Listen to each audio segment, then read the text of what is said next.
Yeah.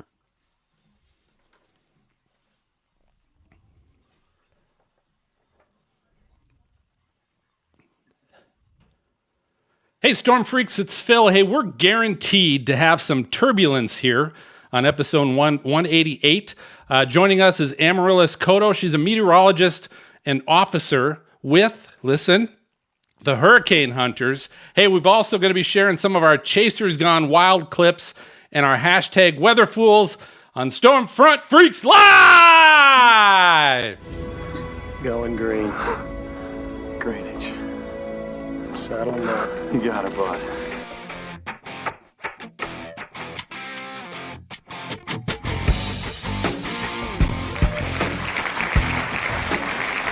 Hey, welcome to the most entertaining weather show. Hey, this is the award-winning Stormfront Freaks Live, and this is brought to you by windstormproducts.com. Hey, the Atlantic is a little quiet right now, so use this time to prepare your home for the next hurricane.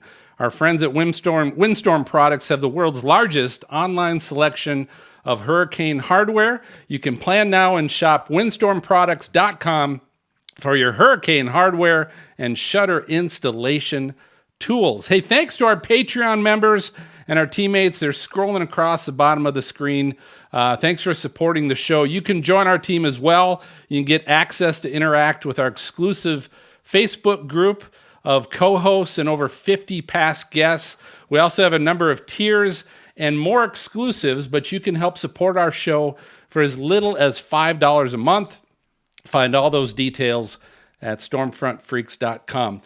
If you are new to the show, we like to have fun here. This is a fun, entertaining weather show, and it's always happy hour when we do the show. And so it helps two things. Number one, it helps you to realize that, yep, we like to have fun. We're here to educate and learn, but have a good time while we're doing it.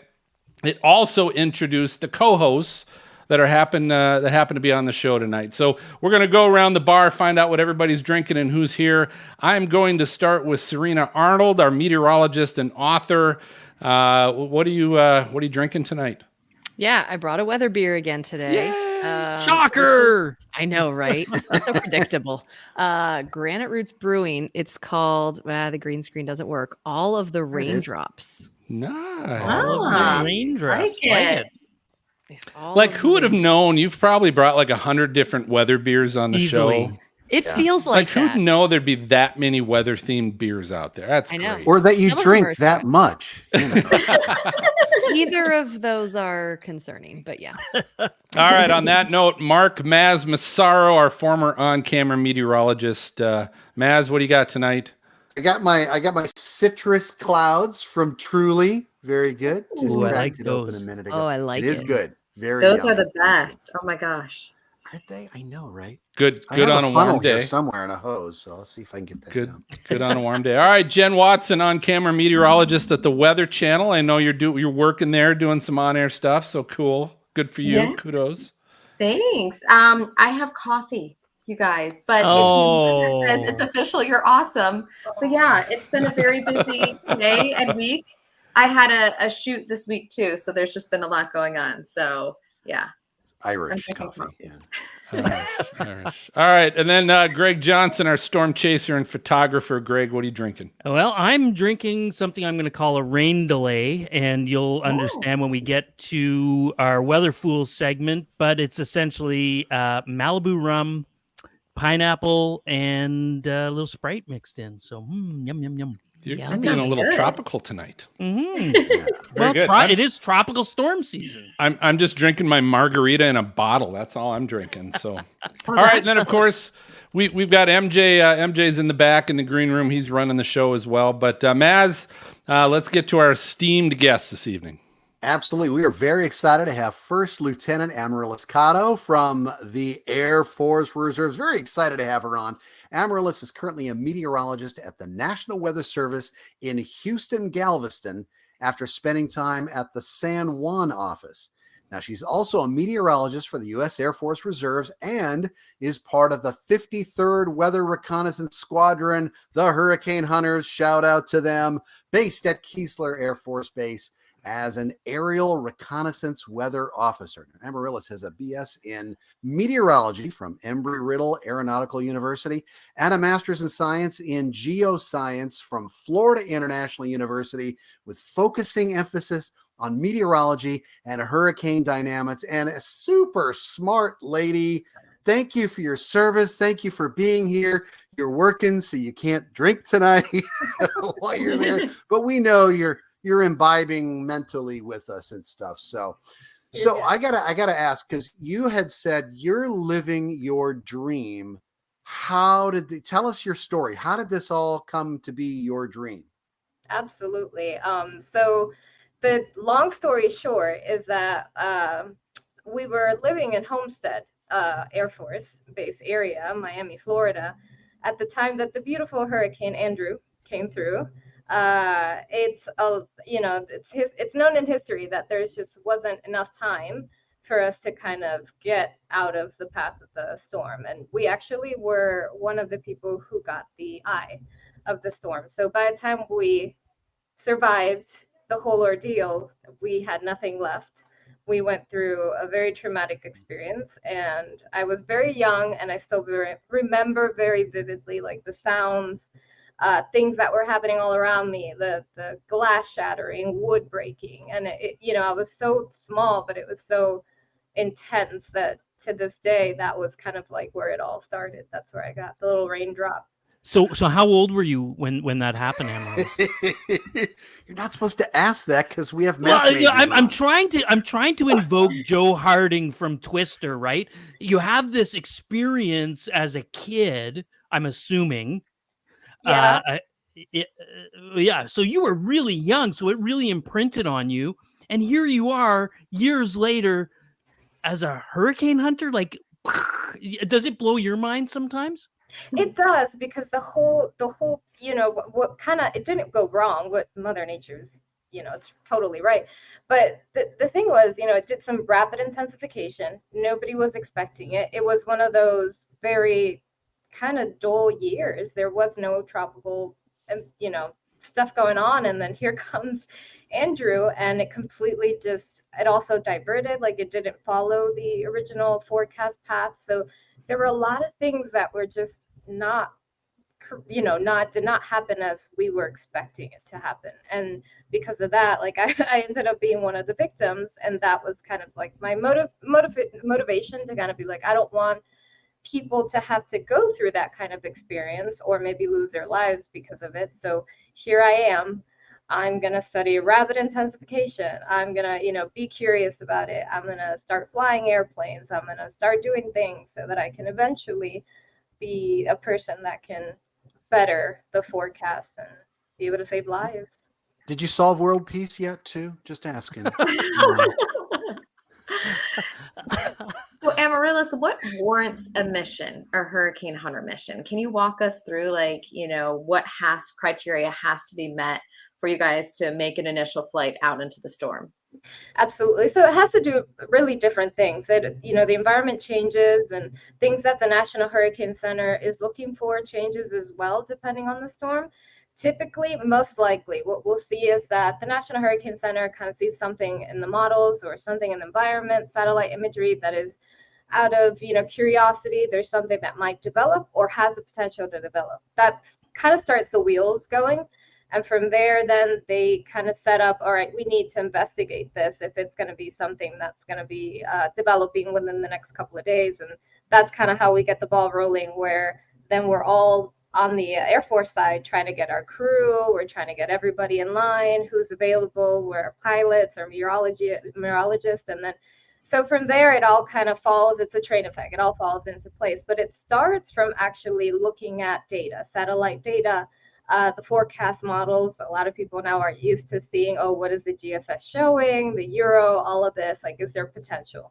And if there is, that's kind of how we start talking about it, and they start making the coordination. So how long are the missions? Does it all depend on where that investigative spot is, that storm, that energy? Absolutely. So some flights, I've been on some flights, they're closer to that 12-hour mark. So So some flights have been, I think the shortest flight I've done so far, maybe 6.5 hours. And that's closer to the Caribbean because one of the places where we take off from is St. Croix, USVI. So we can sometimes get to the storm pretty quickly. Or for example, if it's in the Gulf and we're operating out of Keesler, then we can get to it much quicker. But there are, for example, the East Pacific storms, those can take quite a while just to get to the storm, 4 or 5 hours that we're flying just to get in the environment. That's amazing. Wow. So it takes like an entire team to do this, right? You've got pilots that are flying they're what, C-130s that you do this with? C-130J. So you've got pilots that are doing those. You have meteorologists looking at observations. You have people doing like the drops-ons. There's a ton of jobs and roles and responsibilities in this. Tell us about your specific role and what you're doing. Absolutely. So we have a minimum of 5 people in the crew. So we have the pilot, the co-pilot, the navigator, the load master, and then the meteorologist. We're called ARWO, A-R-W-O, Aero Reconnaissance Weather Officer. It's a very long title. But basically, we're the ones kind of in charge of the mission, right? We're the ones responsible for all the data that is collected. We're responsible for analyzing that data because we get the first dibs on it. We kind of are seeing what the storm is doing during the flight. So we get to decide, okay, the pilot needs to go 20 left, 30 right to be able to catch that center. I'm also the one telling the load master exactly where to drop. So if we need to do a SON, drop a SON on the maximum eye wall or at the center, all of those. There's a lot of things, but pretty much like my job is the one who's in charge of the mission at the time of the flight. So that's pretty wild that if you think about what happens with that information, the fact that literally in some cases, millions of people are going to be affected with evacuation notices and stuff. That's a big responsibility. But I have a question, which is not about big responsibilities. I'm on a commercial flight to Cincinnati, and I have bad turbulence, and we're going to call that turbulence a 3 on the 1 to 10 scale. Okay. Like it's bad. It's bad to the point that like people are like maybe getting a little sick on this commercial flight. Tell me where that rates flying into a hurricane. All right. I'm going to be honest. Sometimes it's a little, you got to hold on for a little bit. Hold on for a little bit. Have you puked? You have. I have not. You have not. Okay. She hasn't. She is like, she's a rock star. There have been moments where, so where my pallet is, we call it a pallet where we sit. There's like metal tubes along the aircraft, and there have been times where you kind of just like, okay. Like the holy shit bars, right? Yeah. You're just holding on, and it's kind of almost, sometimes we got to do it because we're looking at so much information in this one monitor, and we're trying to decide where to go. Do we need to go left? We need to go right? And I'm just like, I can't see. It's all moving. I can't see these numbers. So it gets a little tricky. But what helps is that I'm constantly looking at the data, looking at the storm environment, looking at everything. So honestly, like, yeah, the turbulence is there, but I'm like, I got to really focus on this thing. So it kind of helps not have. So give me a number. Give me a number out of 10. It depends on the storm. Each storm is wildly different. I've had category 4s and 5s that it's smooth, and it's really rain. Oh yeah, and it's just rain. Like the pilots do what they need to do. Maybe a little bump here and there, maybe a little lightning strike nearby, but it's smooth. And then you have these other storms where you're like, oh, it's gonna be good. We're gonna, Cat 3. Ooh, it rocks you. It definitely rocks you. Actually, it's quite interesting, but the most turbulent storms are most likely, not the whole time, but most likely are the storms that are either going through rapid intensification or going some sort of like change with land nearby, like mountains. You can definitely feel the turbulence there. But I would have to say the best storm for turbulence that I've flown was Hurricane Sam. And 1 out of 10, that's a good question. Maybe like 8. Whoa! Oh my gosh. 7, 8, but that's for my experience. But let's figure out this scale. Is 10 like crash? Like you're like I want to make sure we know when you say 8, I'm just making sure because Yeah. 10 could be really bad.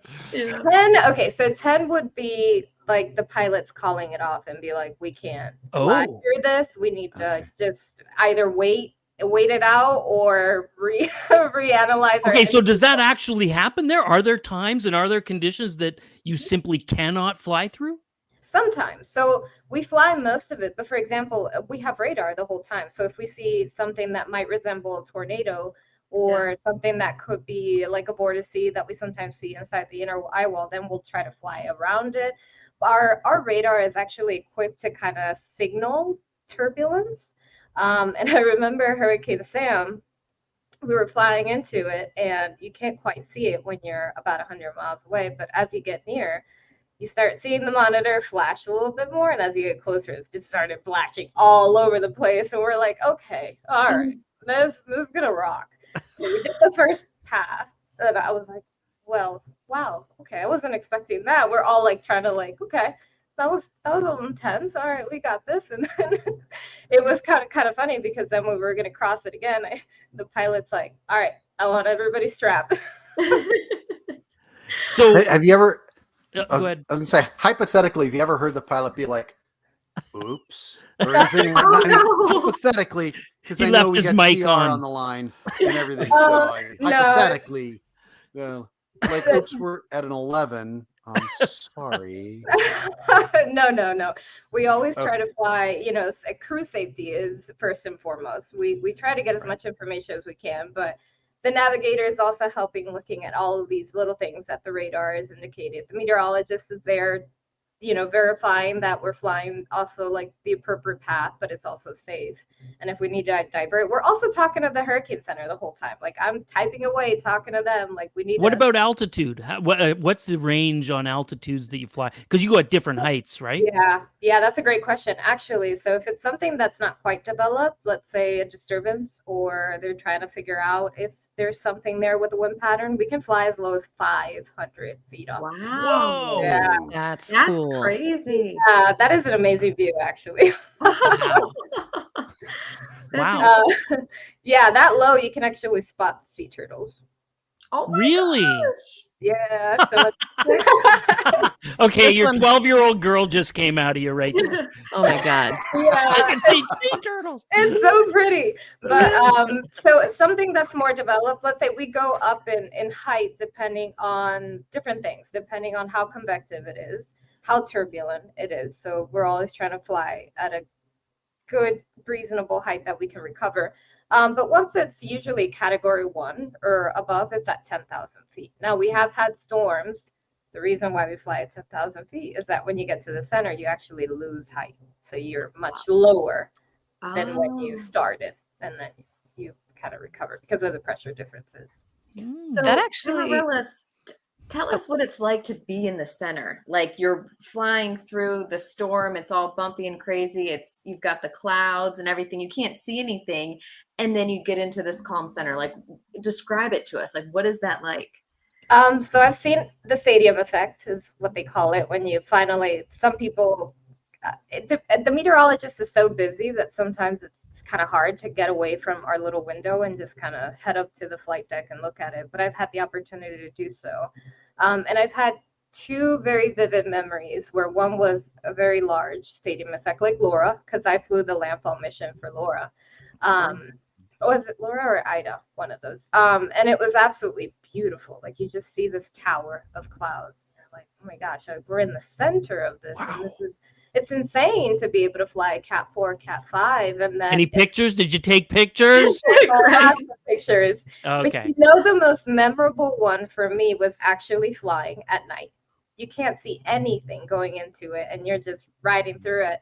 And then out of nowhere, I can't remember what hurricane it was, but it opened up, and I remember the pilots going, "Hey, Amaryllis, what are you doing?" And I was like, oh yeah, what's going on?" Like I'm trying to, center all of this. I'm sending messages. He's like, "When you're done, get up here, like right now." And I was like, okay.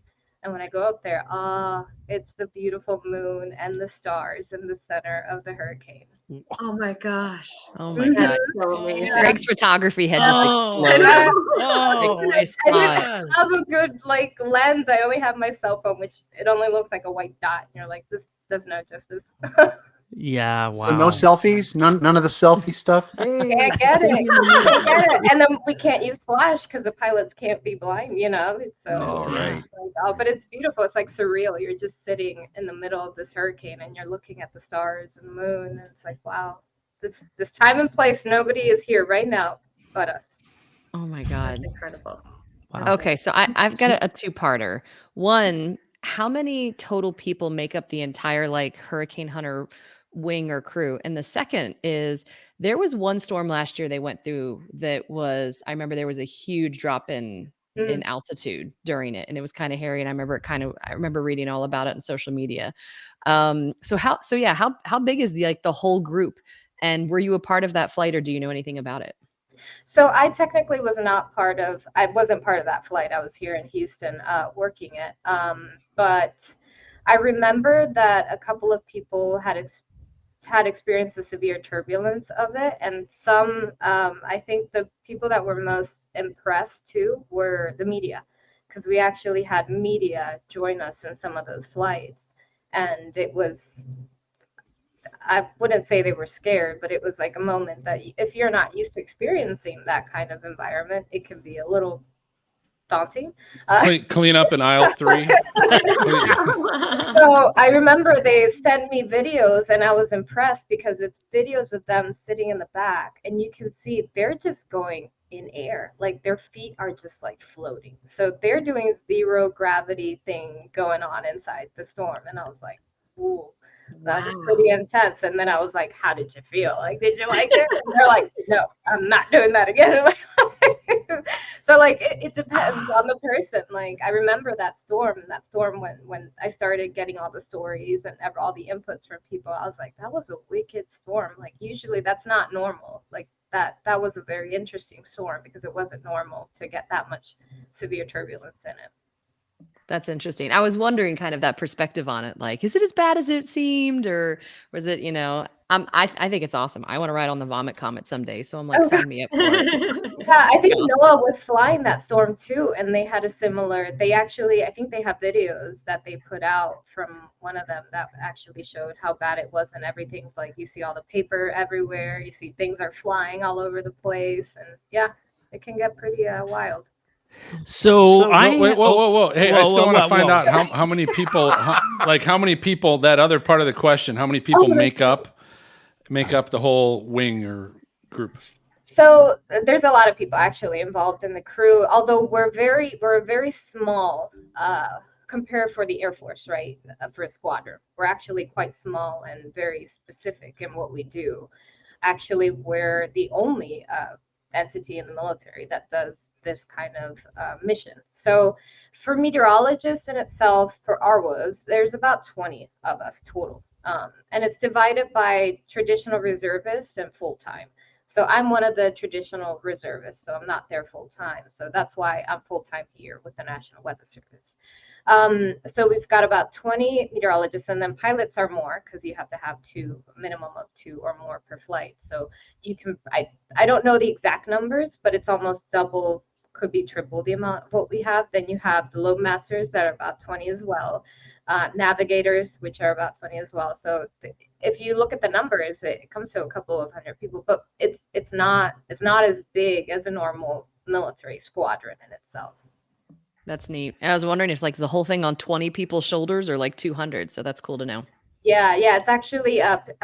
I say this to my crew all the time, but I was like, for meteorologists, it's quite amazing because if you really think about it, there's only 20 meteorologists in the whole Air Force, well, the whole military, that can actually do this kind of job. So it's a very specific type of training that you get to do, and it's quite cool. Amaryllis, describe how you collect the data, because you guys have like a tube where you like drop it down, right? Like you've got a hole and everything like that. Explain how it all works. Yeah, I kind of wish I had pictures before this for you guys to can see it. But actually, yes. So we have different instruments in the aircraft. We have sensors. We have the GPS. We also have a tube that launches sondes. So we use different things with our instruments, and in our computer, if you actually see it, we get a lot of real-time data, and it's continuous real-time data running, as well as the radar. So we're looking at all of our instrument data, and we're looking at radar. We're looking at how the aircraft is also behaving, and then we launch these sondes. So depending on the requirements for the National Hurricane Center, we have certain points, certain locations where we need to drop the sonde. Typically, it's on the outer side of the storm environment. When we do a pass, the next one is going to be on the eye wall, just to get those maximum wind from flight level all the way down to the surface. We get the center information as well, and then we do it all over again with the eye wall. And so we're constantly throwing these little sondes to kind of get a bigger picture, which actually the soundings are fed into a lot of our models, so it helps. Do you ever get bad data? And if you do, how do you know? And what do you like? It's a great question. Absolutely. Sometimes we get sondes that either are what we call fast falling sondes, that maybe the parachute didn't deploy very well or something happened that's just dropping too quick.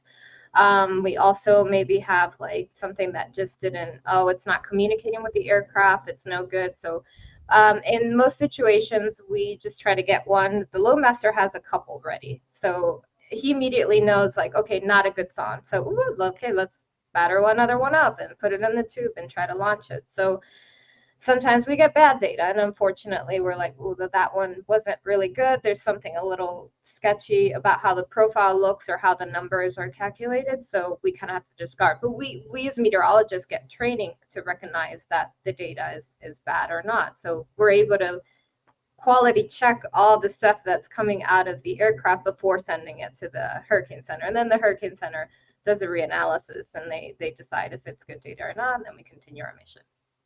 Is there a threshold? How do you know? Like if it says it's sunny and 75, let's go home. I mean, how do you know? Most of the time, so it's easy to detect with winds, right? If you're inside an eye wall and it's, let's say, 125 knots, and then it's showing 50 knots, you're like, okay, either the sonde went somewhere else, which can happen because it can actually get dragged to a different location of where you originally put, or maybe I missed the exact timing, because it's so interesting. Like, it's almost an intuition, but you're also looking at the data. So you got to like try to time it perfectly where it actually drops right where you get that wall, the maximum wind. And it's very, it takes a while for you to kind of hone it in. But by the time we're actually doing the missions, we do hone it in. We're ready. Well, I'll tell you what, but before we go to break, don't forget, everybody, you can find our merch at helicity.co. So you can check out all our new line of Only You Can Prevent #WeatherFools gear, as well as some sweet Stormfront Freaks drinking containers. It's all part of the exclusive line of Stormfront Freaks merch. Just visit helicity.co, the weather superstore for the freak in you. Hey, we're taking a short break with a new Storm Chaser safety clip, and we'll be right back with more from Amaryllis, so stay tuned. It's time for this edition of Stormfront Freaks podcast, Storm Chaser Safety Tip. Join retired Fire Battalion Chief Randy Denzer, EMA Director Eddie Aldring, and Police Officer Eric Fox as we discuss some of the most common Storm Chaser safety pitfalls to avoid. In the studio, we have Randy Denzer. He's a retired Fire Battalion Chief with over 30 years in fire service and current storm spotter and public safety director for the Spotter Network. We also have Eddie Aldring. He's a former law enforcement officer and current storm chaser and director of emergency management for Nemaha County in Kansas. And last, Eric Fox, current police officer in Davis, Oklahoma, and also a field correspondent for Weather Nation TV. Gentlemen, thanks for joining us. We want to talk a little bit about planning preparation from an emergency safety personal side of things, right? If you're coming across damage, you're coming across people that have been hurt, what are some of the emergency supplies you would want to have in your vehicle. Randy, I'm going to start with you. What would be number one on your list? Absolutely, Phil. The number one thing I'd have on my list would be the actual training. I know that sounds crazy. You know what? If you get the training, you'll know what supplies to make sure that you have with you. But I can't say this enough. Get CPR trained, get some first aid training. If you don't know where to find it, call your local fire department. I promise you they'll help you figure out where to get it. Yeah, no, that's a great point. Great point. So Eddie, I'll jump to you now. Assuming we've got some training, what's I guess would be some good supplies. What I carry in my truck, and it's because I have the training to know how to use the stuff, is I have a medic bag. It's a backpack full of all kinds of medical supplies, gauze, hemostats, tourniquets, and you can get these first aid kits that are super cheap up to the ones like I have that are a few $100s. Like Randy said, you have to know how to use that stuff. Do not buy the stuff that you don't know how to use because it's worthless to you. Using it the improper way can harm someone, on either yourself or the patient that you roll up onto. You don't want that on you, having to harm someone else because you use something you don't know how to use. Band-aids, gauze, things to stop bleeding, and then also things to brace limbs, like with rods or stuff like that, where you can create a splint for broken arms or legs. And Eric, I'll jump to you. A simple individual, maybe I don't have the training yet. I don't have the big medic kit yet. What would be something simple that I could still make sure I have in my vehicle that I might be able to use? One of my other pet peeves is personal protection equipment, right? How many of us, and I'll raise my hand on this, chasing flip-flops and shorts? This guy, right? But what I have in a bag, usually packed away somewhere, along with my stuff that everybody's talked about, not only the training, but my go bag, which with all my medical stuff in it, is having boots, jeans, and some sort of gloves, something to cover your arms and legs, because if you're in that debris pulling people out, you get a firefighter to ask you to do something. You don't want to be walking around in flip-flops and shorts in a disaster scene. It's the worst thing you could do. And I honestly, and I'll attest to this, and everybody, all three of us will attest to this, you're not coming into that disaster scene looking like that. That first responder will tell you to leave. So just going to be honest with you, take care of yourself first, so that way you can take care of others. Very good. Thank you. Let's all go to the lobby. Let's all go to the lobby. Let's all go to the lobby to get ourselves a treat. Delicious things to eat. The popcorn can't be beat. The sparkling drinks are just dandy. The chocolate bars and the candy. So let's all go to the lobby to get ourselves a treat. Let's all go to the lobby to get ourselves a treat.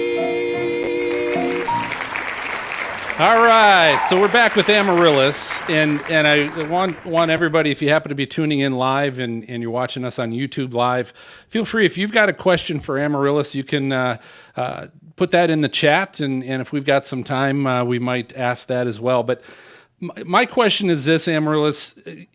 I think Serena said it perfectly when she said you're a badass. Reading your path, reading what you've done,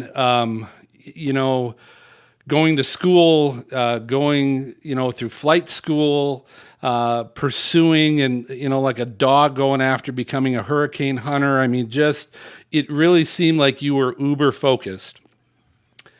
I'm curious to maybe the challenges that you faced that you had to overcome because you're a Latino woman doing those amazing things.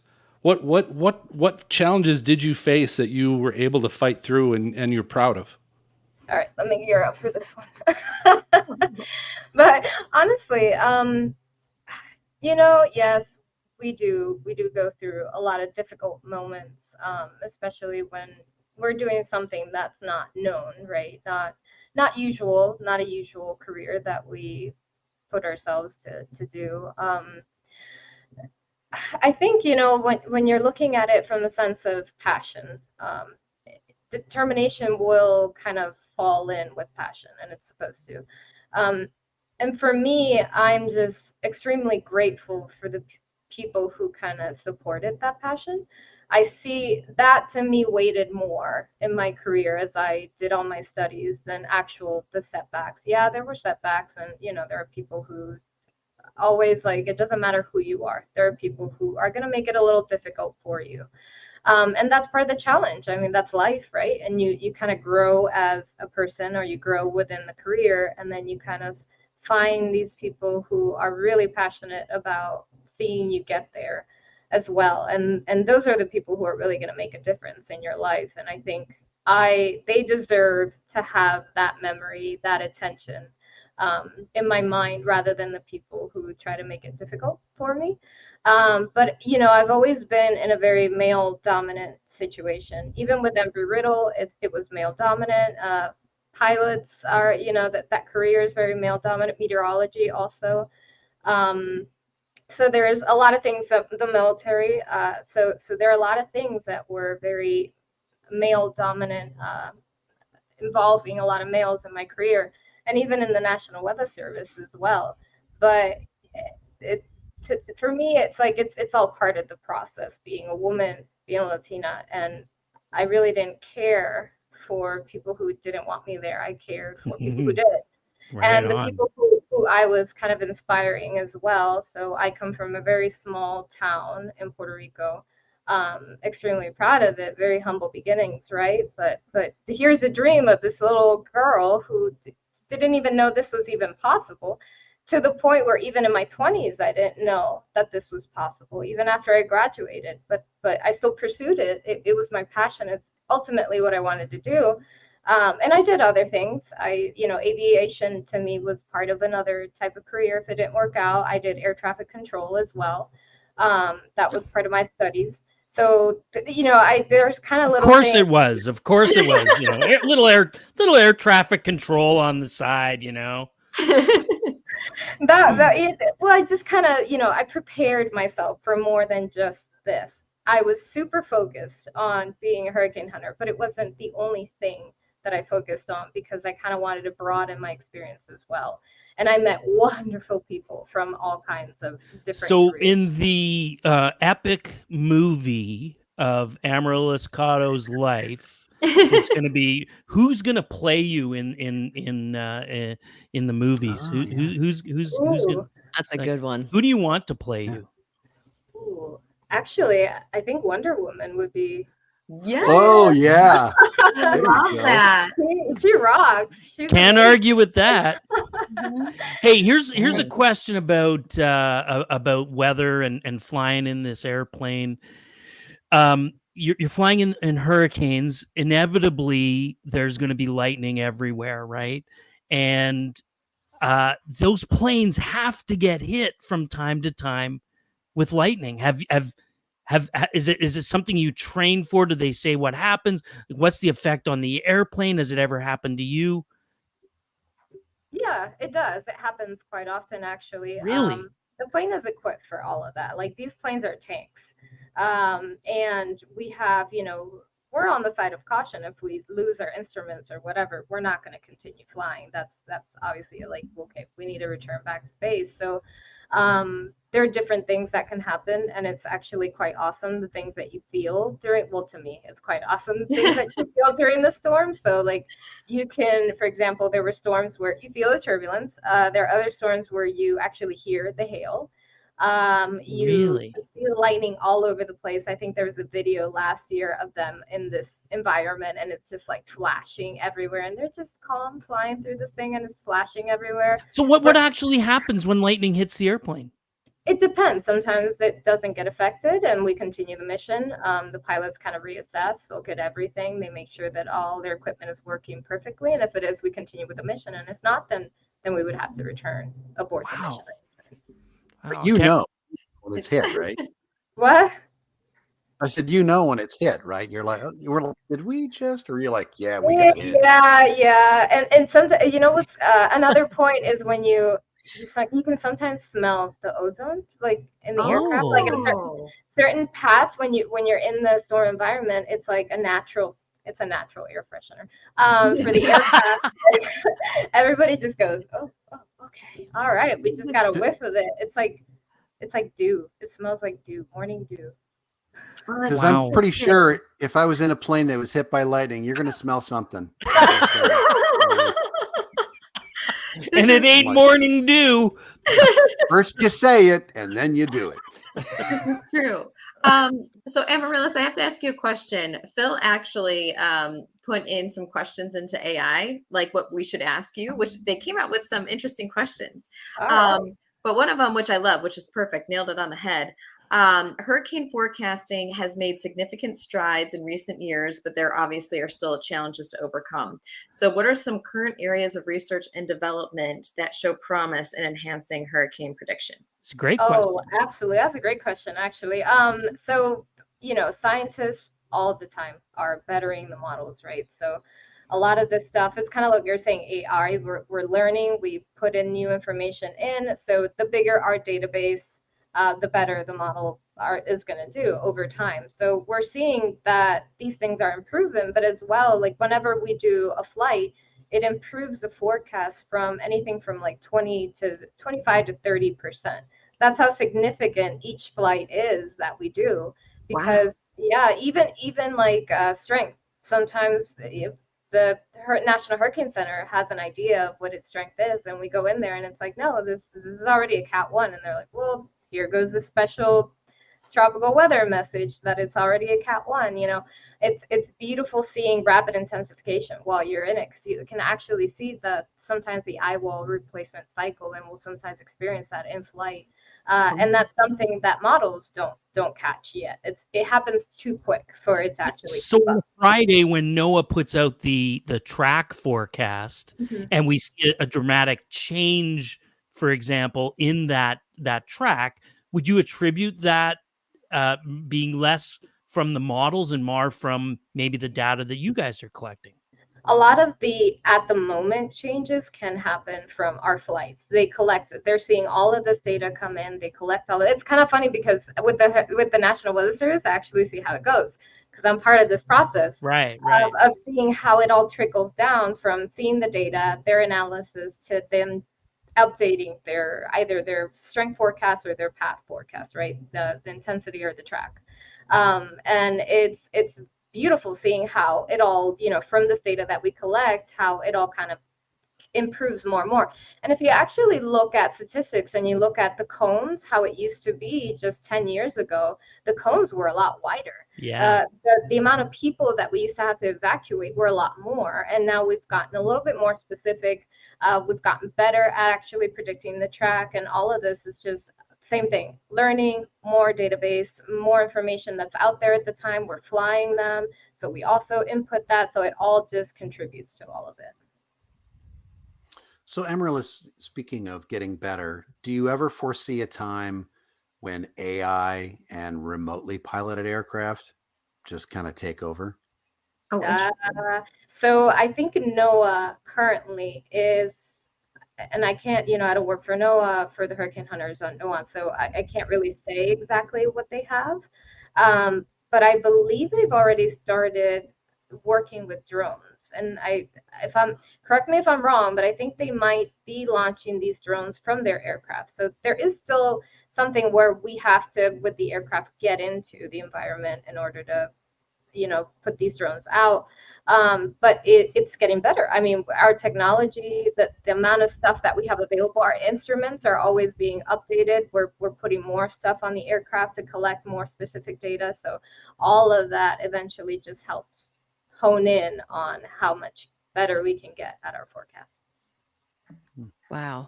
Okay. So I guess parting question here, and it was asked by one of the viewers that are watching us live right now. What is next for you? And obviously we're not going to tell hurricane hunters you're going anywhere, because you're not. I mean, you're there for a while, we know. But, I mean, you're at the top of most people's bucket lists is what you're doing right now. So yeah, exactly. Greg's like me. It's like, yeah, absolutely. So what's next? What comes after this? Cold fusion. Yeah, I plan to stay with the hurricane hunters as much as I can.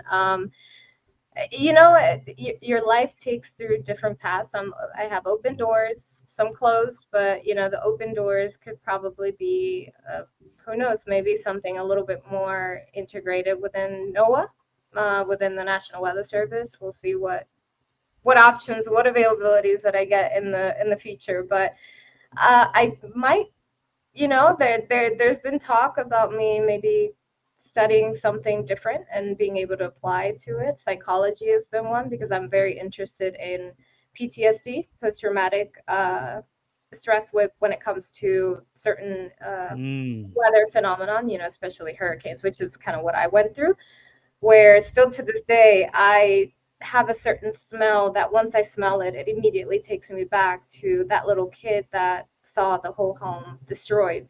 So things like that, you know, triggers, and that's a really interesting thing to analyze and study. And I would definitely want to continue to dig into rapid intensification. That to me is just uber impressive. Captain is next, right? Very soon. Yeah, within a yeah. All right, so I've got one last question, Amaryllis, and I do want to tell everybody. I just realized there is a tornado-warned storm 20 miles northeast of my house right now. Oh my gosh! Of course there is. Of course there is. Exactly. Of course there is.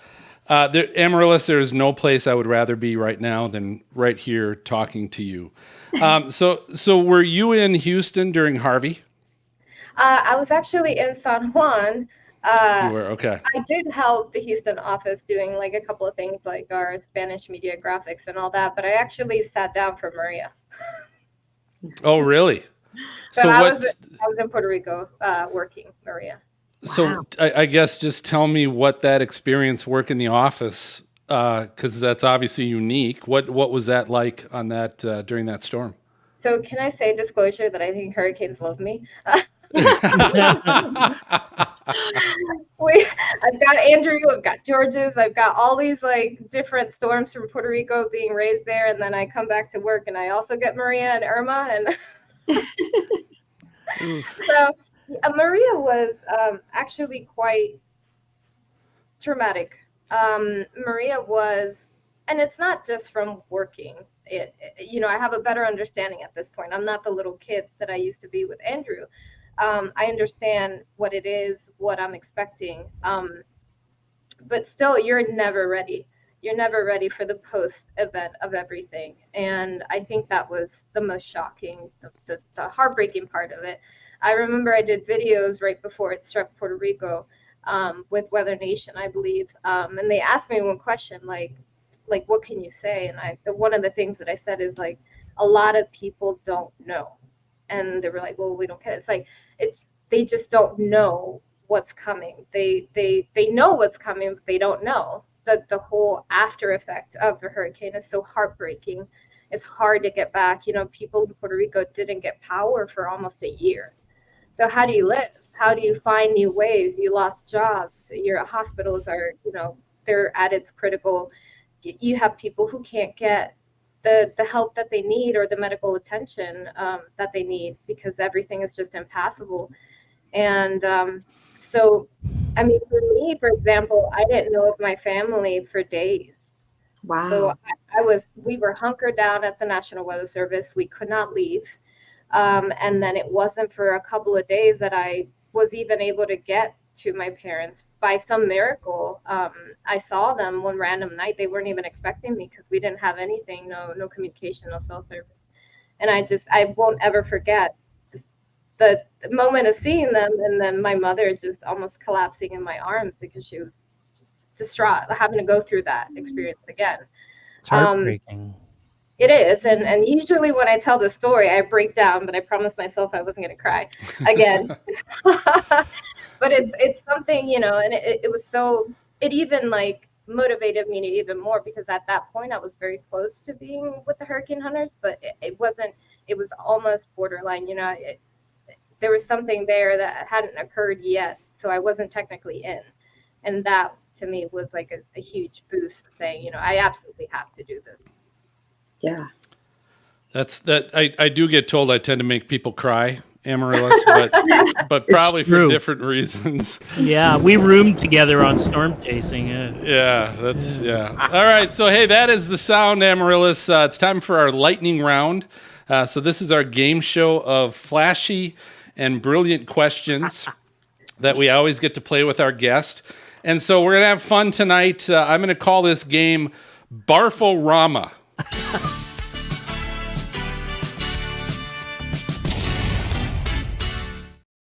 And you can probably guess why we're calling it Barforama. But here's the game. What I'm going to do is I'm going to give you the name and description of a device that is to help you with motion sickness. Okay? And your goal is to tell me, is this a real device or is this something that I made up? All right. And so you just have to tell me it's real or it's made up. Now, the freaks, they can jump in and give you their 2 cents. If you want to listen to their advice, you can do that. But we've got a list of 10 items, and you just tell me, is this real or not? Are you ready? All right. No pressure. But your captain's promotion's based on tonight, so just saying. Okay, so here's the first one. It's called Autotech. It's worn on a headband behind the ear.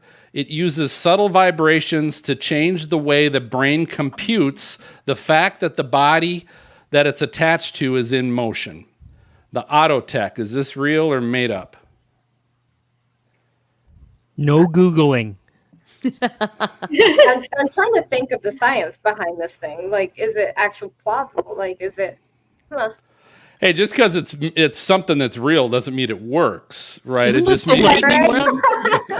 This is the lightning round. You're supposed to hit these hard here, Amaryllis. You got to answer quick. Is here. this real or made up? What do you think? Real. It is real. It is real. All right, next one. It's they're called the boarding glasses. Boarding glasses. They look like swim goggles for some four-eyed alien species with 2 round lenses in front and 2 on the side, and the hollow rims are each half filled with blue liquid. Is this real or made up? Oh gosh, it looks like a Halloween costume thing. Made up. Wow, it's real? They're That real. doesn't exist? What? Boarding glasses. Go ahead and Google it. Yeah, it's somehow the liquid in them is supposed to help you, so because they'll move with the motion, and so your body will realize you're seeing movement and not freak you out that you're not seeing the movement, but yet you're feeling it. I guess. Could you imagine what those would look like if she wore them in her, like while she was going through the wall of a hurricane? You just see blue. There'd be like nothing. We're gonna send you a pair. Or you That's what we'll do. fill them with beer or something, you know. All right, the next one is called the Super Barf Bag. It's an attachable headband with disposable vomit bags that leaves your hands free to still work. Oh my God. The Super Barf Bag. For some reason, I hope this is real. I think this actually exists for some reason. I think it's real. Oh. No, I made it up. Who knows? It might. It's not real. It's not real. It should be, right? Thank God. Okay. For like people who are like out in boats. Yeah, that's true. All right. The next item is called Copper FX. Copper FX. It's a pair of socks woven with copper implants to reduce the effects of vertigo. Yes. Copper FX. Oh, why thought Not real. All right, hold on. Who thought that was real? I did. I did. Okay, all right. I didn't get the socks You're not part. I was alone. like, if they're on your wrists, maybe, but it's like if it's on your feet, I don't know what that would. All right, here's the next one. It's called the Ride Vehicle Restraint System with Forced Air. It's a restraint on a roller coaster vehicle that pushes air at the rider's faces in different directions. Maybe that adjusts your liquid in your ears. It's really odd. I feel like NASA would use something like that. Real? Wow. It's real. Nice. It's real. All right, next one is the gyro seat. It's an installable vehicle seat that sits within a gyroscope, keeping you steady with the horizon during your ride. I could see that being real. What? I'm pretty good at this, aren't I? That's good. Yeah. That was really good. Yeah, Okay. you're really full of BS. Yeah. All right, here we go. The augmented virtual display. It's a vehicle VR system where the wearer is in the car with the system taking into account the vehicle's motion. Ooh, okay. I don't know a lot about VR, but they have some nifty things going on. I don't know. I'm gonna have to go with my gut. It's real. Nice. It is. Yeah. It is. All right, the next one is the C-band. SEA, the C-band. It's a bracelet that relieves nausea by pressing the P6 acupuncture point on the wrist with a plastic button. Okay, I don't know about the acupuncture part, but I know that they do exist for nausea, so I'm gonna say it's real. Yes. That is real. Nice. All right, then there is the Happy Ride. It's a personal window ventilation system that's enhanced with essential oils. I'm gonna say no.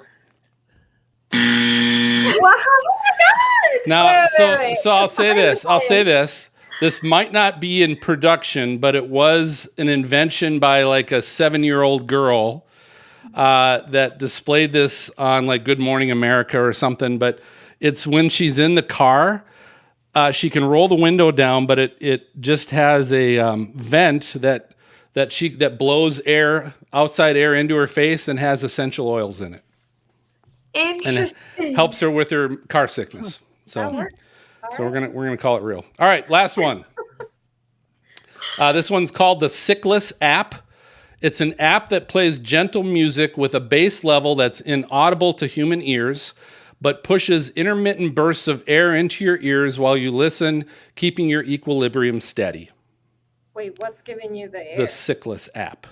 Exactly. It says the bass level that's inaudible to human ears pushes intermittent bursts of air into your ears. I don't know, probably headphones maybe, or your earbuds. For some reason. I don't know, like beta waves, it is a thing. Wow, this was hard. This was good. All right, I need hints. I want to say a yes, but I don't know. It sounds like I a don't load think of so. Phil's. Yeah. I don't know. I don't Yes. know. I just wouldn't wanted buy to say it. blow in your ear. Yeah. Oh, look at him Okay. smiling too. God, I don't know. Yeah, I'm gonna say no. He looks a little like he might be inventing it. I'm gonna say no. Oh, I'm probably gonna lose. I'm gonna say no. That's correct. That is correct. You figured me out there at the end. You got me at the end. Amaryllis. So yeah, well done. So do this. Let us know how our listeners can kind of find you on social media and where they can follow you. Absolutely. So the Hurricane Hunters has both Instagram, Twitter. They've got Facebook that you can tune in and you see a lot of our activity. You can see everything that's going on within our mission. So that's a great way for you guys to go in and check out our missions. And, you know, if you're curious about a path and you just want to follow us, Google Earth does that. Other websites that are publicly available, like Tropical Tidbits, for example, often shows our path so you can actually follow us during a mission. Awesome. Cool. Pretty sure TikTok's not allowed. All right. Yeah, I bet she doesn't have a TikTok account. Hey, we're gonna go ahead. We're gonna take our final break, and we'll be back with our hashtag Weather Fools and some Chasers Gone Wild clips. All right, now it's officially break. Woo! Awesome. Amaryllis is so amazing. You're so awesome. I was about to chime in that I actually get more afraid in commercial flight turbulence than in actual C-130 flight turbulence. Really? Well, that Yes. makes sense because think about the pilot training difference. Yes. Yeah. And not just that, it feels weird when it's a jet versus a propeller aircraft. Like C-130s, it hurts. Turbulence hurts. Like sometimes you'll drop and it's just like bam, and then your like spine gets compressed and you're like, oh, that was uncomfortable. But jets, you get the whole like, oh gosh, I don't know what they're doing. I can't hear them. I don't know what's going on. And just the whole, like, it just feels like they float weird, the aircraft. And just, no, don't like it. Did you used to be 6 feet tall? Oh no. Just compressed down to. She might be 6'5". How do you know, Matt? I might be 5'4" by the time I retire. That and probably that. You know, I've got the motors right next to me, so I'll probably be like, do an interview here in 15 years. I'll probably be like, what? Hey, Amaryllis, can you do us a favor and just do a quick sound bite for us and say hi? This is National Weather Service meteorologist and hurricane hunter Amaryllis Cotto, and you're listening to, and this is the Storm Front Freaks. Okay, all right. Or something like that. However you want to introduce yourself, but say, hi, I'm blah, blah, blah, blah, blah, Amaryllis, and this is the Storm Front Freaks. All right. Just let me know when. Go ahead. Q. Oh, Q already. All right. Hi, this is Amaryllis Cotto. I am part of the Hurricane Hunters with the 53rd Weather Squadron. And I'm also a meteorologist at the National Weather Service, Houston Galveston office. And you are here with the Storm Front Freaks. Perfect. Woo! Awesome. That's actually my first time. I've never done that before. Really? That's amazing. That was very good. You wouldn't have known it. Way better than Jim Cantori. Yeah, Cantori had to try like 5 times to get that right. Oh, really? I have to say the name is a little tongue twister. Storm Front Freaks. Yeah, and that's what everybody gets messed up on. So that's good. And then we've got our teammates Garrett, Angela, and Dan with us as well. They've been back in the green room, but I want to give them a chance to, because we always miss some good questions. Ask you a question. So, Garrett, you got one lined up? Yeah, I think so. Okay. I know right now with the Atlantic's being a lot hotter right now. Like this temp should be like August, September in there. Does that kind of change your all's game plan a little bit to be ready? For anything to kick off earlier than anticipated? No, we do a lot of movement ahead of the storm season. So we do a lot of flights to St. Croix to bring down equipment, maintenance, all of that. And that is almost like every year. It doesn't matter if it's going to be slow season or high season. We have already kind of our protocol, how we're going to handle things. And before the season starts, we need to have all of this already in place. So it doesn't change depending on what's expected for the year. Nice. Prepped and ready. Yeah, always. You get to hit the beach? You get to hit the beach at St. Croix? Sometimes, yeah. Sometimes we'll have what they call like a rest day where we can kind of recover, because there are times you need at least 2 crews when we're flying a storm. So sometimes we'll have 3 crews, and it depends how many storms there are. You can fly more people actually. So that crew is assigned that aircraft, and the crew never changes. So you often get kind of like a restorative break sometimes when you're flying a little bit too much, and you kind of enjoy the beach, or you go out and, have fun, going out to eat. Yeah, St. Croix is pretty fun. It's tropical. All right, Angela, how about you? Do you guys have any sibling rivalry, homework sharing type of relationship with your NOAA counterparts? Oh, for us? No, we actually get along. You mean like the hurricane hunters and NOAA hurricane hunters? Yeah. No, it's kind of funny. Like, I actually know a couple of them at NOAA, and sometimes we'll get the chance to kind of share stories like, oh, how was it for you? And we'll actually sometimes be at St. Croix. And so some of us can kind of hang out together and all that stuff. So, but we're not, a lot of people think there's a lot of beef between us, but in reality, no, we actually respect each other the same. We do the same thing. Gotcha. Greg's face. I was hoping to hear about a fist fight on the beach, like a Top Gun type. Yeah, situation. Football game. They play football game on the beach. Yeah. So. A volleyball game, yeah. Yeah. All right. And then Dan Wallace. So Dan works in the kind of airline industry and all that as well. But Dan, what do you got? What advice would you give a youngster that was wanting to follow in like a similar career path as they get older? Ooh, that's a good one. But I would have to say is emphasize on the particular education, required for it. That's going to accelerate a lot, actually. I was a very unique case for the hurricane hunters because I actually came from no prior military experience. Most of them actually come from active duty and they transition to our unit as part of the reserves. So I was kind of unique in the sense that I came what they call off the street, non-prior. So that's why it took me a little bit longer to get into it. But I would have to say just, combine a little bit of everything. Combine aviation. If you can do your pilot, that's a plus. It's not required. Definitely, you do have to have your meteorology degree. That's like a minimum for them.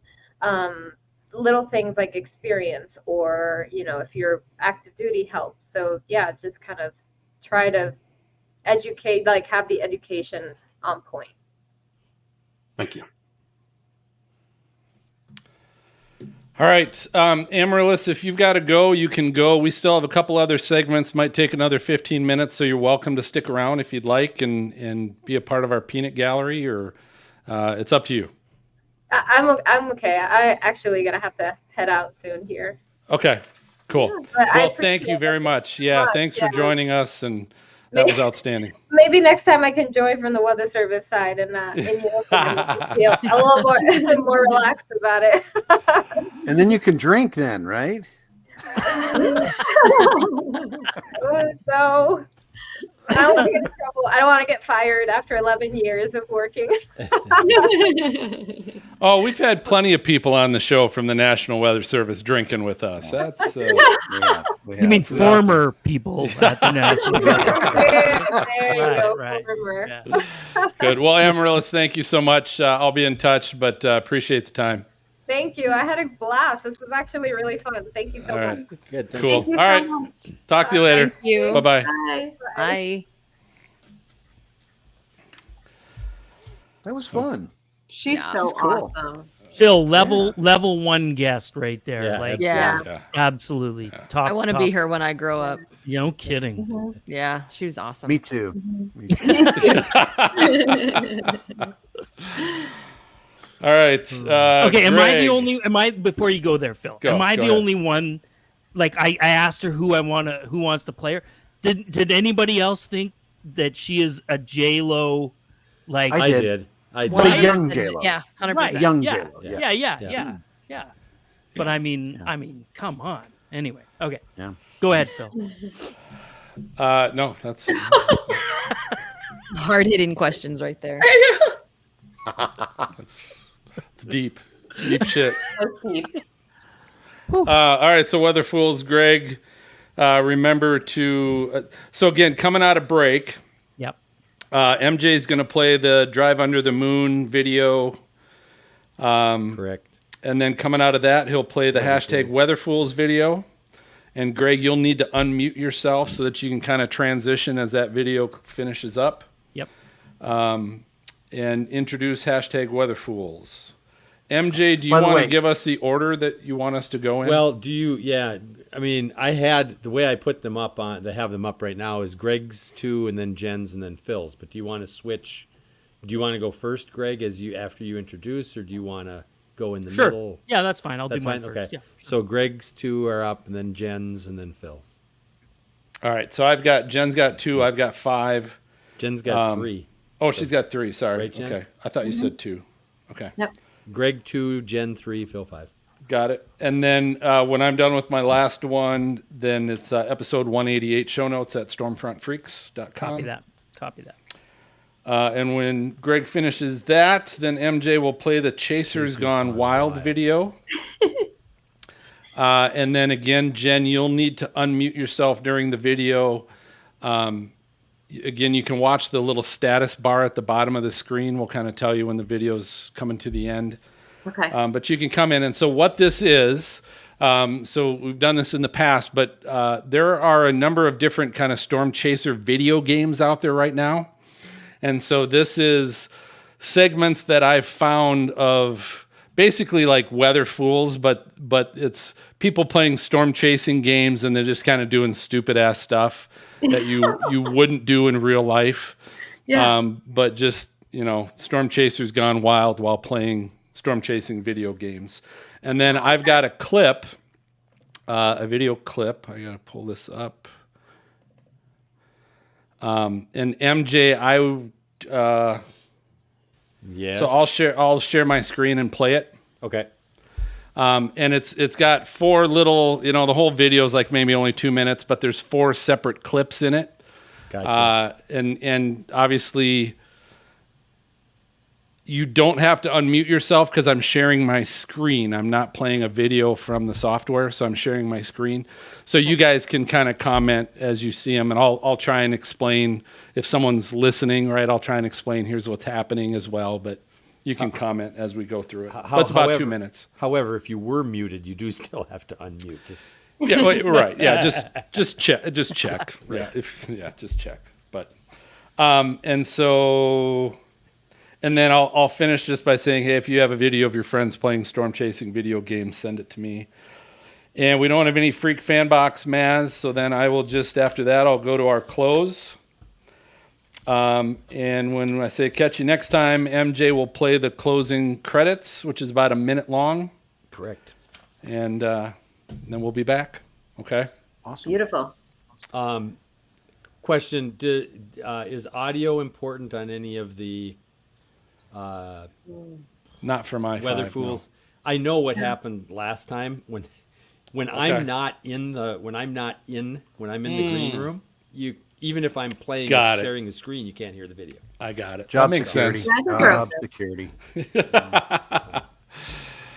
No, I don't have to play audio. Everybody else, Greg, Jen, you're good. No audio on your Weather Fools? Or do you actually can't remember, MJ. I think we're okay. We're okay. I know one of Greg's Weather Fools, Garrett sent me today as well. So. Oh, really? Yeah. The Cincinnati one? No, the tornado, the Carolina tornado one. Oh, yeah. Which was so crazy. Oh my gosh. All right. Are we set? Yeah, is everybody good? All right. Yeah. All right, we'll see you guys at the after show. Okay. Where's Garrett? There he is. And go back to this layout for now. You want to put Greg in the cover spot? Yes, I do. That's what I was working on. Go, Greg. I like that picture too, Greg. I haven't been able to see anything yet. Nice one. Yeah, that's running. Oh, Greg. That is. All right, stand by. I got to take myself out. Last week in Colorado. Oh, Greg, take me. Nice. I want it. That was worth it. I want my gun.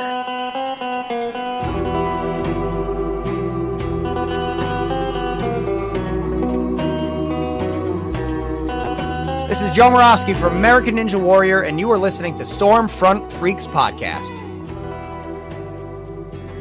Let's take a drive under the moon.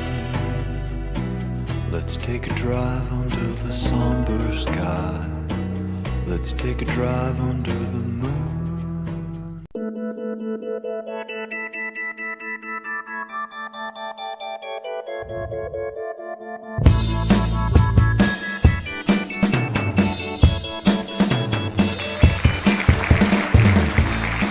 Well, it's that time of the show. It's Weather Fools. This is my favorite segment. It's Maz's least favorite. No, Maz, you like this segment. I do like this.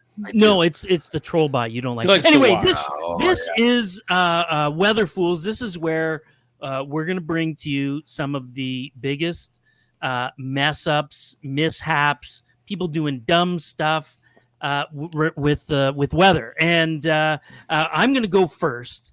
And this it comes from the Weather Channel's Instagram feed. This is a guy filming a tornado hitting his mobile home park. It did not occur to this guy to maybe try to seek shelter. And there were 16 people that were injured in this tornado, EF3, and he's just filming from the front porch of a mobile home. There could be maybe no bigger weather fool that I have ever seen. Which is just zero metering, right, Greg? Yeah. It's crazy. Like, stuff's flying around. And I mean, fortunately, he didn't take a direct hit, but some of his neighbors did. And I mean, if not for, just a few meters difference in direction of that tornado, and this man would be there's the video that I saw is either wider or it's longer, but at the beginning his roof is coming off. Really? His roof flies off while he's there on his porch filming it.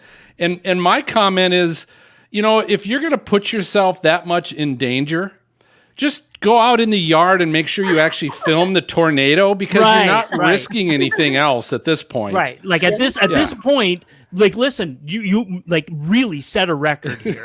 Run at the tornado at this, like unreal. Yeah. Anyway, your chances of death don't increase that much more if you just actually go out there. Yeah, no, this one comes from James Spann, Twitter account or Instagram account. I just thought it was pretty hilarious, and his comment was, "I hope it was unoccupied. This is a porta potty biffy in the middle of the road. A big storm hit Huntsville, Alabama, and I just thought, can you imagine the terror of sitting on a porta potty and then being thrown across the road? I mean, anyway, it's like when you're upside down. That's the problem. Oh my God. Yeah. It's like a redneck version of the Wizard of Oz, right? Or like just cooped up in the porta potty. Oh, I want to go home. Anyway. That's a nightmare right there. And Jen, you've got a couple as well, don't you? I do have a couple. There's been a lot of interesting, unusual weather over the past couple of days and couple of weeks. And so I've got a couple that I'm going to bring up, which have to do with flooding. We've had some record-breaking flooding, also storms around as well. And so, but this one is interesting. So this one is from the Weather Channel. And I thought it was fascinating because this guy is filming. There's such a strong wind gust and wind with this storm that all these trees are falling down in his backyard, but he's out there and he seems fine. And yes, the wind direction, I mean, they tend to be, blowing and falling down away from him, but you never know. It could fall on you. So I feel like he was. Jen, I love in this video that his lawn furniture is just fine. I know. Right. Like the trees are going down all over the place, but his lawn furniture is fine. Isn't that interesting? And I think that's also some of the saturated soil too made the root system very weak. But there's, there's a handful of trees that fall. I mean, look at it. We're just all collapsing all over the place. The trampoline was even fine. You see, they have a trampoline. It's untouched. Yeah, is it really? I didn't catch that. Oh. Yeah, usually the Massive trees trampolines are being the first to uprooted. go. Yeah. Yeah, it's so Impressive. interesting. So I just feel like if he was smarter, he would have done that. Now, this is a flood. And so these are basically like cars. It's a flood. Yes, this is a flood. And if you guys are watching this car is getting pushed around. Also, there's a tractor there too. I don't think anybody was occupying the tractor, but it just, we see it over and over again. People are not smart. We say, turn around, don't drown. And we mean it. And then this video shows the inside of the car after the fact. And you can see that, it was basically destroyed. Totaled.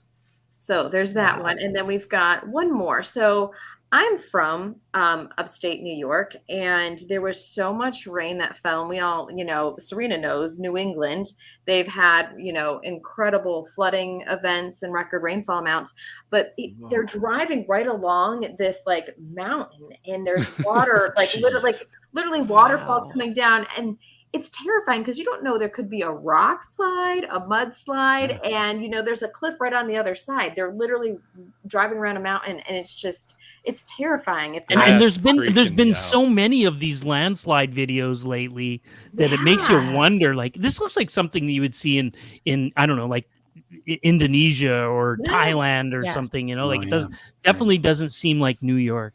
Yeah. How do you not hydroplane off the road, right? With all that water coming across, it doesn't take much. Yeah, it doesn't at all. So that one was, terrifying. Now I think this is Phil. Yeah, Phil, go for it. All right. So this one, which one? This is Too Late to Turn Around. So this is from a fan of the show, Geo. Awesome. And how we talk about turn around, don't drown. This is a little late. Oh my gosh. They're a little late here. That person is like surfing their car down this flood. Oh my God. The option to turn around is gone. Where is this, Phil? I asked that question. We couldn't figure it out. We don't know. You guys have never seen so many people trapped in a flash flood on top of their cars in any video I've ever seen. It's just like a residential street, and water is just pour. It's like a river, a raging river. This is weird. Like all jokes aside, how freaking terrifying would that be? Oh, yeah, look right? at that girl. Oh my God, like on top of the red car. Yeah, There's they're so hanging many on of for them. dear life. This is one of the scariest things I think I've seen. Because look, it's even like blue sky. Like, do you see how pretty Yeah, and nice yeah. the day is? It is. Oh pretty my day. God. Where was this? I don't know. I couldn't figure it out. But thanks for asking again. All right, this next one is a fan of the show, Morgan. Morgan sent this to us, and it's called "Praying No Sinkholes." This is in Oklahoma City. And there are just cars that are going super fast. Holy bejesus. Probably hydroplaning. Yeah. Look at that guy. It's a chopper shot of these vehicles going through these flooded roads. Is this and a they're- high-speed chase video? Is that what's happening here? It kind of looks like it is, but Oh my God. Where do In these the people Hummer. have to go in such a hurry? I know. mean, The water's so deep on these, you can't even see like the lines on the road or anything. It's like you can Yeah. see it's murky from the mud, and they're just plowing through. Wow. Yeah. You just hope there's not a like a sinkhole, soccer or you mom. should have a Greg, someone that can take their socks off and Right? go out Wade and through. test. Yeah, how deep it is. oh my God, that's crazy. All right, this one I call it's not a James Bond car. This is in Moore, Oklahoma, as well, where they had some flooding. But this is a car that's sitting in an underpass, couple cars actually, and Almost it's up to completely the flooded. windows. And but I don't see a propeller on that car. I don't see anything that would turn that car into a submarine Yeah. to give me the impression that it was probably good to go into that water under the underpass there. It So looks like there's another one further up as yeah, well.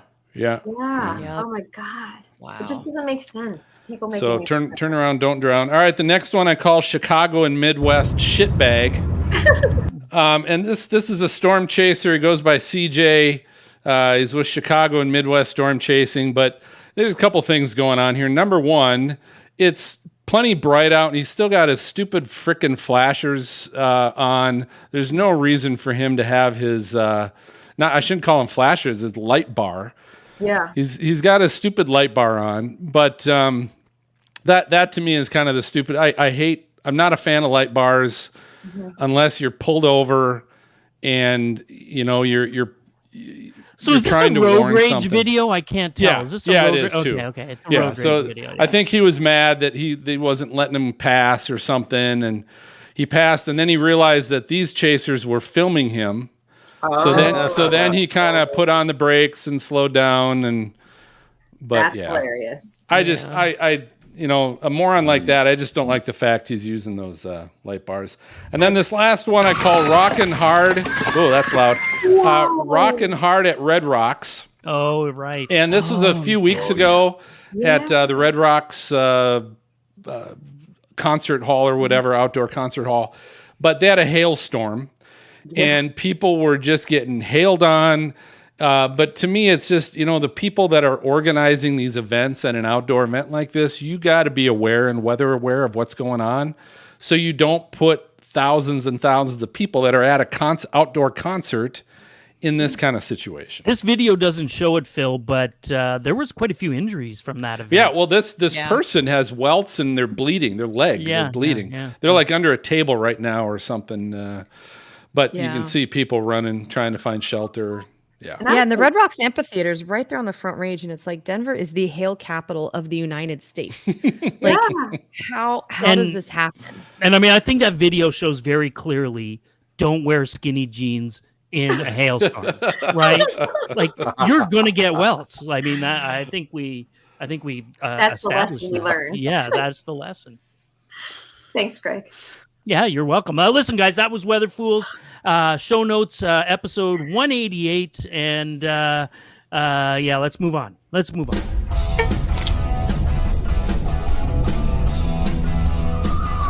All right, guys. It is Storm Chasers Gone Wild. That's right, Storm Chasers Gone Wild.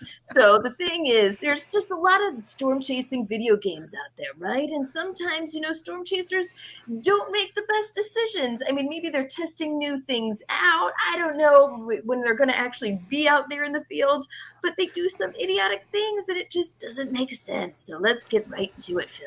All right, so I'm going to share some clips that we found online of various people, as Jen said, playing these storm chasing video games, and you guys can tell me what you think and if you think you might do this as well.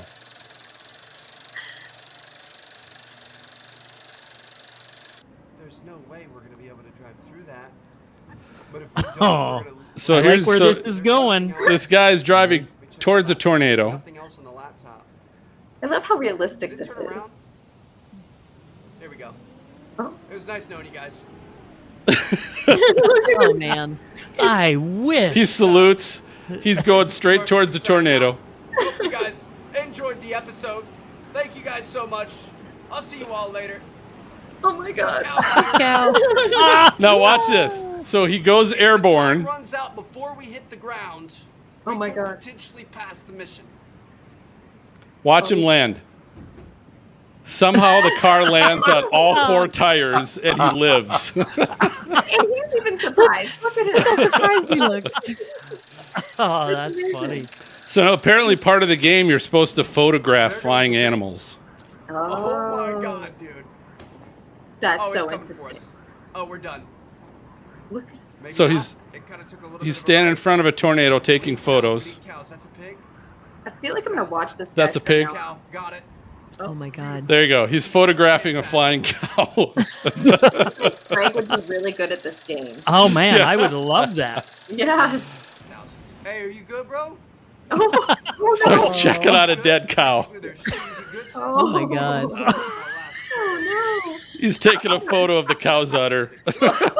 Oh man. Oh, look at that. I mean, we had some of them survive over here. This is so fascinating. That's the photo you want too, Greg, right? Like tornado Right. in the background, udders in the All foreground. right, so the next Mostly one, the udders. this guy is placing a probe too close to a tornado.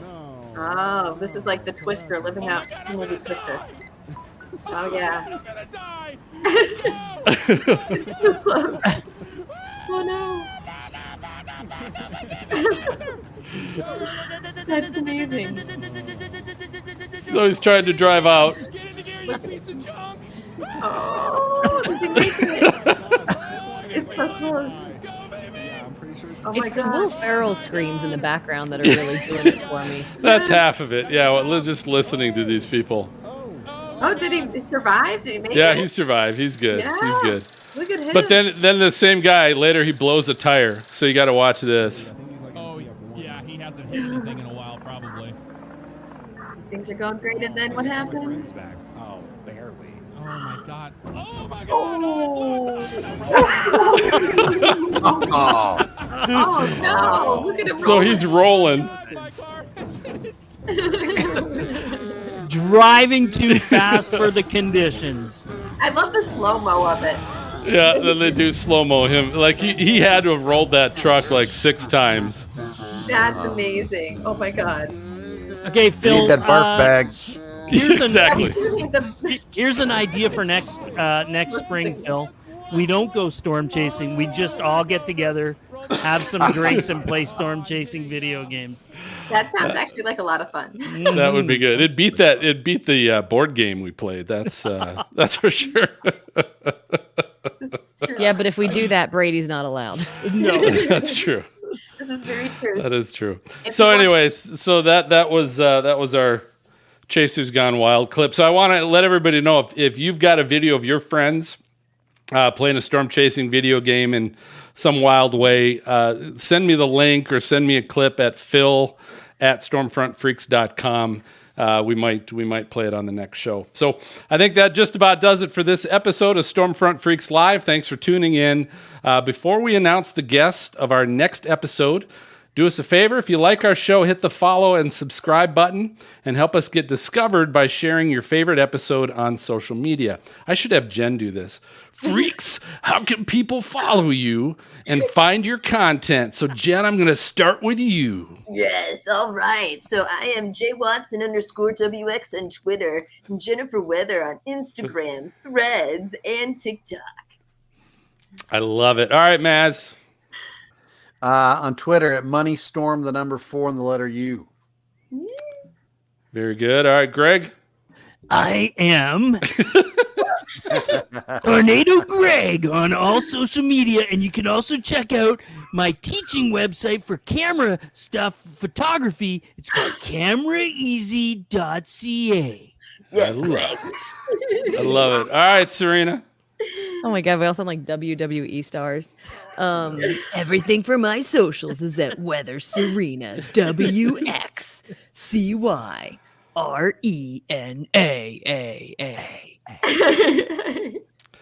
I feel like grabbing a chair and bashing it over Greg's head or something right now, right? Like, aren't you? It's that adrenaline's just kind of going through your veins. You can follow me. I'm usually just on Twitter at Stormfront Freak, but you can find Stormfront Freaks on all kinds of social media channels. Is Threads, is that a thing anymore? Is that gone already? What's going on? No, it's not gone. It's still a thing. Okay. Hey, happy birthday, by the way. To who? To you. No, it's Brady's birthday. It's not my birthday. Oh, yeah, It says Phil Johnson, not my birthday. Well, I don't want to say anything, Phil, but it was my birthday 3 days ago. Oh, was it really? I don't think we knew that. So happy 62. So is that what, the 17th? 17th. I guess 4 days ago, 16th. Yeah. Oh. Yeah. Listen, it was a milestone birthday. I turned 53. Oh, sweet. Yeah. Congrats, Greg. Yay. good. Greg, it's because it's the Canadian thing. When you convert it to American, he was 50. So. Right. That's exactly. Good one. That's a good one. Yes, that is good. All right, so our next I also special thanks to our guest Amaryllis Cotto. That was awesome. Awesome. Amazing.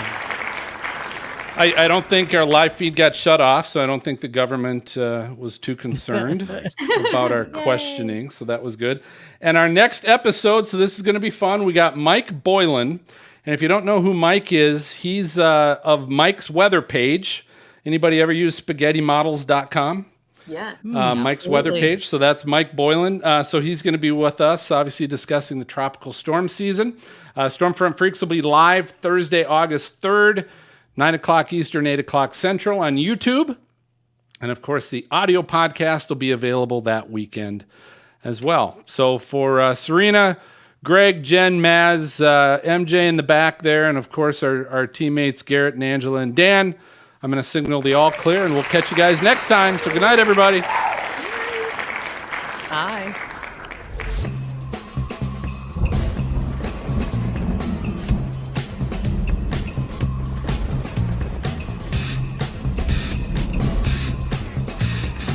Thank you for tuning in to the Stormfront Freaks podcast. You can watch our bi-weekly show live on youtube.com/stormfrontfreaks and download the audio version on your favorite podcast player. For links to our Patreon team of exclusive benefits, show notes, past shows, new videos, merchandise, and more, visit our website at stormfrontfreaks.com. While you're there, check out our interactive chaser radar from our friends at zoomradar.com. If you'd like to contact us with questions or make comments about the show, shoot us an email to questions@stormfrontfreaks.com or follow us on Twitter, Facebook, Instagram, or TikTok. Search for Stormfront Freaks. We'd love to hear from you. Join us next time and tell a friend about the Stormfront Freaks podcast.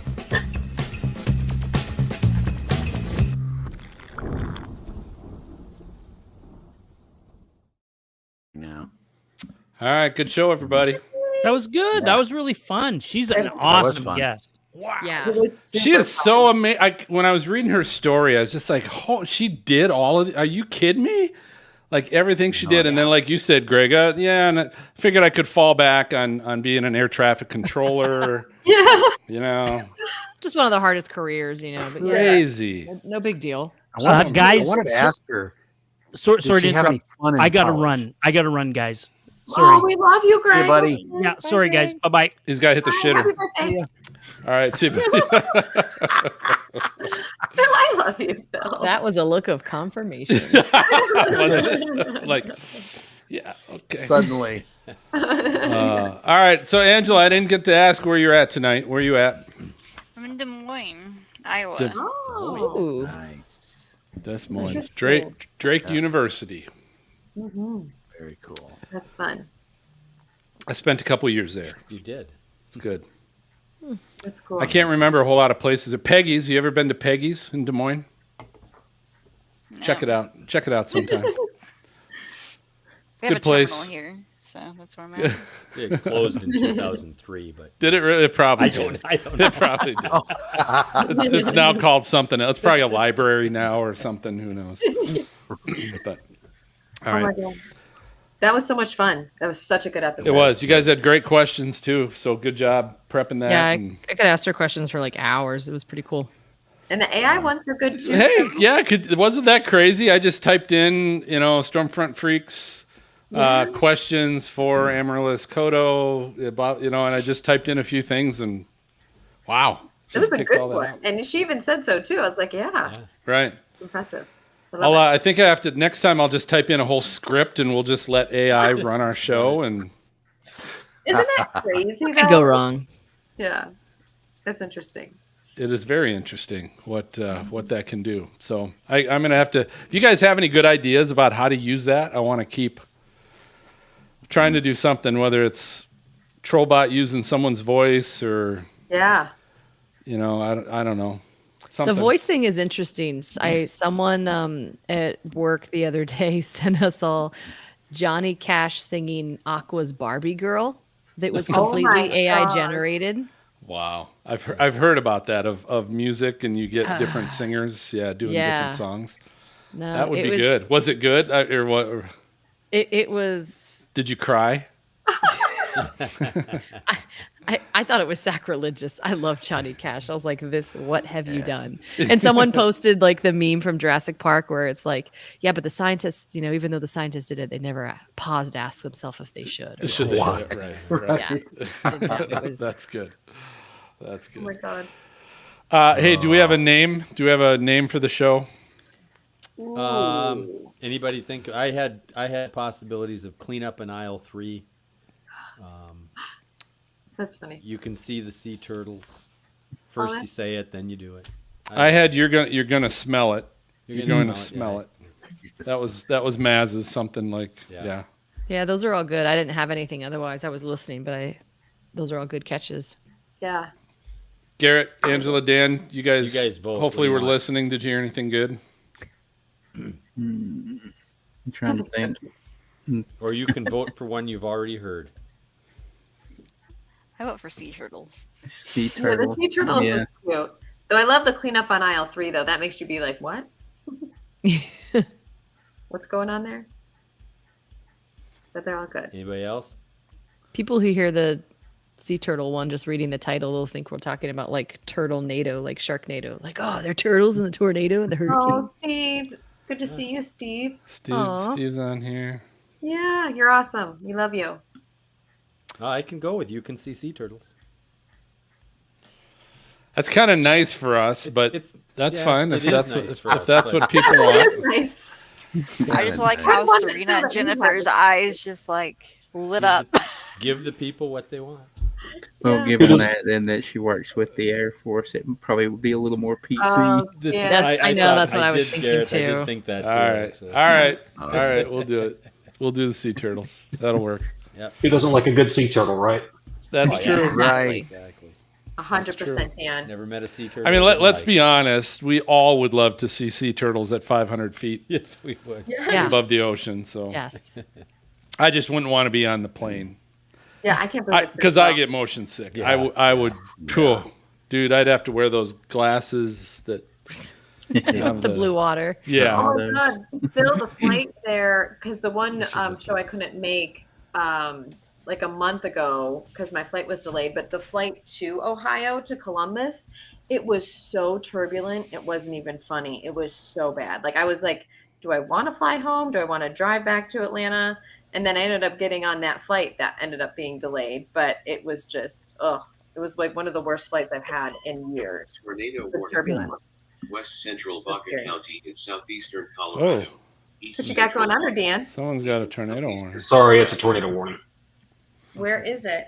Colorado. There's I thought I one active in Colorado, but there's a new one that's coming out. I think that warning They're the guys. that's Oh not too my far from your God. house, Phil, was out of the watch. Here they are. There. I Oh think my it was too, gosh. because I think they can't. Well, there wasn't a tornado watch, was there, Mass? No, it was just a severe thunderstorm watch. It was up by Washington Courthouse. It was kind of near the Wilmington office. Yeah. One county out of the box. Yep. Anyway, this is what I'd be wearing. We'll send a pair of these to Amaryllis. She can wear it on the flight. How much shit would she get for that, huh? Oh my gosh. Probably. They would give her such a bad time. Oh my God. That would go Like, look at viral. this guy. He's pretty happy though. Like, Yeah, he seems Yes. like it. Oh man. like it's not bad. He goes, I'm "These just are okay." that I she look like cool. never got Mark sick or whatever. I I did. know. I can't believe that. No, because like I've been on turbulence like really bad when I was a kid, where we had like everybody's drinks hit the ceiling and it was like really crazy. And so I have had this terrible fear of turbulence. And then when I worked for this NASA contractor, I got to do turbulence test flights where we flew an airplane into as much as possible. And we had like the 5-point harness on us. And I remember holding my like grabbed down between my legs and held the bottom of my seat because I was like, I am going to fly out of this seat. And then I did end up throwing up, and it was like 2 hours and 15 minutes into 2 hour and 30-minute flight. I totally vomited. Oh no. Oh no. That's so So the bad. fact that she's done all those and is like That looking at computers and doing all this and flying through stuff that's probably even like I can't even imagine. Can't even imagine. So crazy. Ooh. I don't do all Say turbulence. goodnight to our audience. All right. Good night, everybody. Thanks for Bye, joining everybody. us. See you in a couple weeks. We love you See guys. ya.